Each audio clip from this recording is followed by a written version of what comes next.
خناقة شوارع في لوكيشن مسلسل أم البنات لسهير رمزي. من كام يوم المسؤول الإعلامي لمسلسل أم البنات عزم عدد من القنوات والمواقع الإلكترونية عشان يسجلوا مع أبطال المسلسل عشان الدعاية قبل العرض في موسم رمضان اللي خلاص ما بقاش فاضل عليه كتير.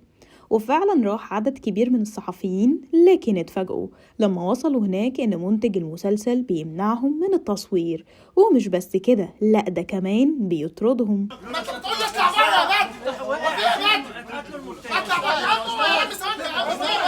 الكاميرات بتاعتنا كانت هناك ورصدت كل تفاصيل الأزمة اللي وصلت إنها كانت خناقة شوارع بين مساعدي الإخراج ومنفذي الإنتاج والصحفيين والمراسلين. ومن أول ما المراسلين والصحفيين وصلوا هناك وبيتم التعامل معاهم بشكل غير لائق، وكمان منعوهم من التسجيل. ولما حاول الصحفيين يتكلموا مع أبطال المسلسل واللي على رأسهم الفنانة القديرة سهير رمزي، قالت لهم محدش بلغني إن في صحفيين وقنوات جاية وأنا مش عاملة حسابي. وبعد إقناع طويل وافقت تسجل لقاء واحد مع كل القنوات أقل من دقيقة. بص، أنا مش هتكلم عن المسلسل لأن اتكلمت عليه كتير، والمسلسل مفاجأة ودور جميل جدا وجديد عليا خالص، ومسلسل أم البنات يعني نقلة تانية ليا خالص برغم الحاجات الكتير اللي عملتها، بس أنا حابة الشخصية قوي. لكن الخناقة الكبيرة حصلت لما وصلت الفنانة التونسية فريال يوسف،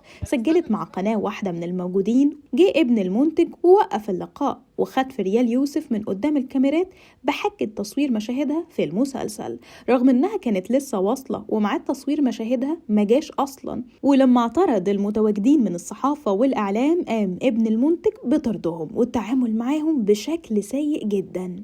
مواقع صحفية كتير اتكلمت عن الأزمة، وبعض الصحفيين اتواصلوا مع نقيب المهن التمثيلية دكتور أشرف زكي اللي أبدى استيائه من اللي حصل ووعد إنه هيتخذ إجراءات ضدهم.